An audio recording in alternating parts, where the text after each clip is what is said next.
Autism में नई नई रिसर्चेस आ रही हैं और नई नई रिसर्चेस के साथ आ रही हैं नई नई थ्योरी। अब जैसे ही कोई नई थ्योरी आती है तो वो दो डॉक्टर्स के ग्रुप्स को दो पार्ट में डिवाइड करती है। ऐसे ही जो एक लेटेस्ट थ्योरी है ऑटिज्म के ऊपर, जहाँ पे कई डॉक्टर्स हैं जिन्होंने बोला है कि autism is a hemispheric problem. मतलब जैसे मैंने आप लोगों को पहले बताया है कि ब्रेन के दो हेमिस्फेयर्स होते हैं, राइट एंड लेफ्ट हेमिस्फेयर्स। तो अब जो नई थ्योरी आई है उसमें कह रहे हैं कि autism is a hemispheric problem, और जो दूसरा ग्रुप है डॉक्टर्स का वो कह रहा है जी नहीं, बिल्कुल भी नहीं, it is a pure complete brain disorder. अब दोनों कहना क्या चाहते हैं ये हम समझेंगे, इससे थेरेपी में क्या इम्पैक्ट आएगा वो हम समझेंगे, और बाद में आप जज करते रहना कि क्या सही और क्या चलिए। ब्रेन जिम जब मैंने आप लोगों को समझाया था तो उसके थोड़े से थ्योरी पार्ट में मैंने आप लोगों को बताया था कि ब्रेन जिम एक्सरसाइजेस टारगेट करती हैं ब्रेन के दोनों हेमिस्फेयर को। एक होता है हमारा राइट हेमिस्फेयर और एक होता है हमारा left hemisphere. Now brain gym is entirely different because वो कंप्लीट 24 सेट्स ऑफ एक्सरसाइजेस होती हैं। मगर आज हम थ्योरेटिकली समझना चाहेंगे। डॉक्टर रॉबर्ट मेलेलो का ये कहना है कि autism is completely a hemispheric problem.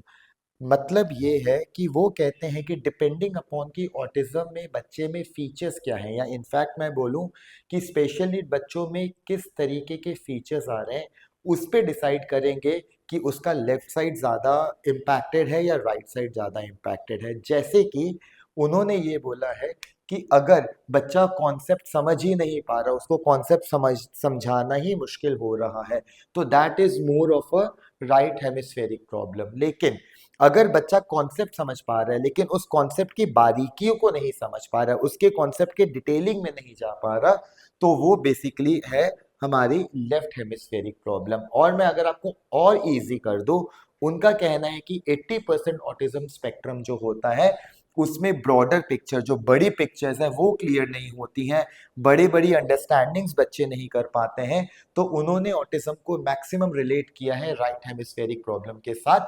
और जबकि वो कहते हैं कि अगर बच्चा लर्निंग डिसेबिलिटी है, जहाँ पे बच्चे को ए बी सी डी तो अच्छे से आता है लेकिन जब हम लिखने को बोले तो वो कंफ्यूज हो जाता है, उल्टा लिखता है, तो अगर ऐसी कोई प्रॉब्लम है जहाँ पे डिटेलिंग में प्रॉब्लम आती है, तो वो बेसिकली प्रॉब्लम है लेफ्ट हेमिस्फेयर। आगे बढ़ने से पहले हम पहले समझते हैं कि राइट हेमिस्फेयर का क्या काम होता है और लेफ्ट हेमिस्फेयर का क्या काम होता है, ताकि इस वीडियो को आगे जाके आप डिटेल में समझ पाए। तो जो राइट हेमिस्फेयर का काम होता है बेसिकली वो है सोशलाइजेशन करना, emotional responses, body awareness, right and left side of the body की अवेयरनेस आना, और हमें इमोशनली रेगुलेट रखना। और यही चीज़ अगर मैं लेफ्ट हेमिस्फेयर की बात करूं, left hemisphere is responsible for language, sequencing, motor planning, poor processing अगर है तो वो लेफ्ट हेमिस्फेरिक प्रॉब्लम है। और सबसे इंपॉर्टेंट और सबसे बड़ा कॉन्फ्लिक्ट जो बेसिकली आ रहा है वो है कि उन्होंने स्टिमिंग को डाला है लेफ्ट हेमिस्फेरिक में, जबकि पूरे का पूरे ऑटिज्म में अगर देखा जाए वो है राइट हेमिस्फेयर में। अब यहीं से बेसिकली लड़ाई स्टार्ट होती है, बिकॉज अभी तक जो हम लोग ऐसे थेरेपिस्ट पढ़ते आए हैं और जो कि प्रूवन फैक्ट ये है कि अगर बच्चा स्टिम करता है तो वो अपने आप को सेंसोरियली रेगुलेट करता है। और वो चीज़ छोड़ के अब एक जो नई थ्योरी आई है वो कहते हैं नहीं जी, यहाँ पे सेंसरी रेगुलेशन का कोई मतलब नहीं है। यहाँ पे हो क्या रहा है, बिकॉज मेरा जो मोटर आउटपुट है, जो मोटर एरिया है ब्रेन का, मोटर का मतलब है जो मूवमेंट वाला एरिया है, क्योंकि वो लेफ्ट हेमिस्फेयर में आ रहा है, और किसी भी तरीके की अगर बच्चा कोई स्टिमिंग करता है तो वो मूवमेंट रिलेटेड है। इसीलिए कहने का मतलब है कि जो लेफ्ट हेमिस्फेयर है वो बहुत ज्यादा ओवर स्पार्कली और एक्स्ट्रा वर्क कर रहा है, जिसकी वजह से बच्चा स्टिमिंग कर रहा है। वेल पेरेंट्स, ये वाकई बहुत ज्यादा कंफ्यूजिंग स्टेट है एज अ थेरेपिस्ट हमारे लिए भी, बिकॉज मुझे लगता है कि ये दोनों बातें ही सही आ रही हैं कहीं ना कहीं, अगर मैं अपने एक्सपीरियंस से बात करूं। बिकॉज अगर बच्चा एंशियस होता है तो हम देखते हैं कि उसकी स्टिमिंग बढ़ जाती है, तो वो डेफिनेटली सेंसरी रेगुलेशन में आएगा ही आएगा। और क्योंकि स्टिमिंग किसी भी तरीके की हो अदर देन विजुअल स्टिमिंग, वो कहीं ना कहीं मूवमेंट रिलेटेड होती है, तो जब ब्रेन का एक मूवमेंट वाला पार्ट बहुत ज्यादा वर्क कर रहा है तो डेफिनेटली लेफ्ट हेमिस्फेयर ज्यादा वर्क कर रहा है, ज्यादा स्पार्क दे रहा है।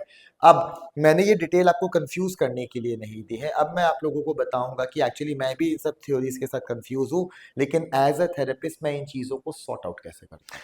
चलिए, आपकी अगर लाइफ इजी करनी है तो मैं कुछ टिप्स और कुछ पॉइंट्स आपको बताऊंगा, उस चीज का आप ध्यान रखिएगा। कई बार पेरेंट्स मेरे पास आते हैं और कहते हैं कि सर मेरे बच्चे का डोमिनेंट हैंड तो बहुत ज्यादा स्ट्रांग है, मगर नॉन डोमिनेंट हैंड, सपोज कि वो राइट हैंड है तो लेफ्ट हैंड बिल्कुल वीक है। ऐसे लगता है कि उसको पता ही नहीं है कि उसका लेफ्ट हैंड एग्जिस्ट कर भी रहा है या नहीं कर रहा। वेल इस केस में डेफिनेटली मैं बोलूंगा कि जो हेमिस्फेरिक प्रॉब्लम आ रही है। अच्छा, यहाँ पे मैं ये बताना चाहूंगा, हमारा लेफ्ट ब्रेन राइट साइड को कंट्रोल करता है और जो राइट ब्रेन है वो लेफ्ट साइड को कंट्रोल करता है। तो ऑब्वियसली एज अ थेरेपिस्ट मेरा क्या काम है, बहुत simple, forget, as a parent मैं बताऊंगा आप लोगों को, फॉरगेट अबाउट कि क्या है। अगर आपका एक हैंड वीक है तो आप क्या करेंगे, आप ऑटोमेटिकली उस हैंड की स्ट्रेंथनिंग पे वर्क करेंगे। बस आपको इस चीज का ध्यान रखना है कि अगर आपके बच्चे की बॉडी का कोई भी साइड वीक है तो उससे आप डबल या ट्रिपल काम लेंगे as compare to dominant hand. इससे ऑटोमेटिकली अगर वो हेमिस्फेरिक प्रॉब्लम है तो वो ऑब्वियसली जो दूसरे साइड का हेमिस्फेयर है वो स्टिमुलेट होगा और इससे दोनों हेमिस्फेयर एक दूसरे के साथ अच्छे से बात करने लग जाएंगे। ये तो हुआ जो बहुत क्लियरली एविडेंट है। अब हम आते हैं स्टिमिंग पार्ट में। ये कंफ्यूजिंग स्टेट तो मैंने शायद आपकी थोड़ी दूर कर दी कि मैं मुझे लगता है कि दोनों ही बातें सही हैं अपनी जगह।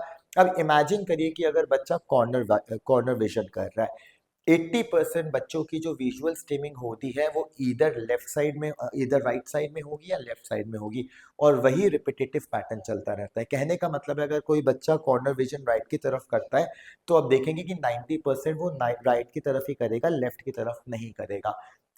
हम लोग इस फाइट में नहीं जाते हैं, हम लोग ट्रीटमेंट में बहुत ज्यादा सिंपल अपना एक फॉर्मूला लगाते हैं, जहां पे अगर बच्चा एक जगह पे बहुत ज्यादा देख रहा है तो ऑब्वियसली दूसरी वाली जगह वीक है।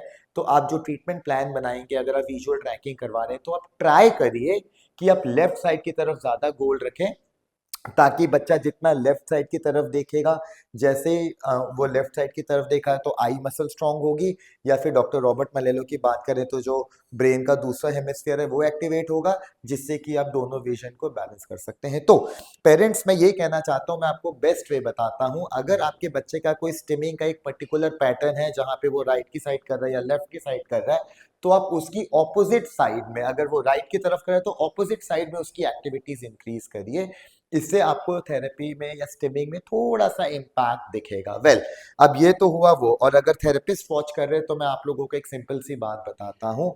जब हम लोगों ने पढ़ाई की थी तो हम लोगों ने प्लेन्स एंड एक्सेस पढ़े हुए थे, जहाँ पे डेफिनेटली हम बॉडी बैलेंस में बहुत ज़्यादा वर्क करते हैं। आप लोग जितना ज़्यादा बैलेंस पे वर्क करेंगे, जितना ज़्यादा कोऑर्डिनेशन पे वर्क करेंगे, जितना ज़्यादा डबल हैंड बायलेटरल पे और एज वेल एज आप ग्रॉस मोटर में वर्क करेंगे, तो ये हेमिस्फेरिक की लड़ाई से एज अ थेरेपिस्ट हम बहुत दूर चले जाएंगे। वी आर इंडियन थेरेपिस्ट, हम लोग बच्चों के साथ बहुत कुछ करते हैं। जितनी भी नई इनकी थेरेपीज आ जाए यूएस में, अगर हम एक्टिविटी करेंगे, बिकॉज डॉक्टर रॉबर्ट मेलोलो भी कहते हैं कि आप activity certain set of exercises करवाइए, और जो सेंसरी वाले पार्ट है या जो नेक्स्ट जो दूसरे डॉक्टर्स है वो भी कहते हैं कि आप इनको ढेर सारी एक्सरसाइजेस करवाइए। सो पेरेंट्स, मेरा जो सिंपल रूल है कि जो भी नई चीज आ रही है मुझे आप तक पहुंचानी है ऑटिज्म के बारे में, बट आप अपना कॉमन सेंस यूज करेंगे ना, तो भले ही वो लड़ते जा रहे हैं यूएस में, लड़ते जाएं, अगर आप अपना कॉमन सेंस यूज कर रहे हैं तो जब आप देखोगे कि मैं अपने बच्चे के साथ काम कर रहा हूं तो ये थ्योरी भी सही लगेगी और वो थ्योरी भी सही लगेगी। तो पेरेंट्स, बिल्कुल बेसिक्स पे रखिए, बच्चे को फंक्शनल करिए, दोनों हाथों का बॉडी बैलेंस, स्ट्रेंथनिंग, ये सब पे वर्क करिए। थ्योरीज कितनी भी आती रहें, जितना बच्चा इंडिपेंडेंट होगा तभी ऑटिज्म मिनिमाइज होगा। तो अगर आप मुझसे पूछेंगे, डॉक्टर रॉबर्ट मेलेलो की कई बातें हैं जो मैं एग्री करता हूं, बिकॉज प्रैक्टिकली मैं उन चीजों को काफी कुछ कर रहा हूं, but I am a firm believer of a complete sensory therapy, जहां पे कंप्लीट सेंसरी थ्योरी के ऊपर मैं बेसिकली बोलूंगा आपको। और मैं आज भी मानूंगा कि stimming is not a part, is not a hemispheric problem, it's a complete sensory regulation, because stimming से बच्चा रिलैक्स होता है। तो मेरे हिसाब से I will go for the stimming part, I will go for the sensory theory. और overall अगर बात करूं, मुझे कोई फर्क नहीं पड़ता, बिकॉज जो मैं काम कर रहा हूं बिल्कुल सही कर रहा हूं और वो दोनों थ्योरीज को मैच कर रहा है।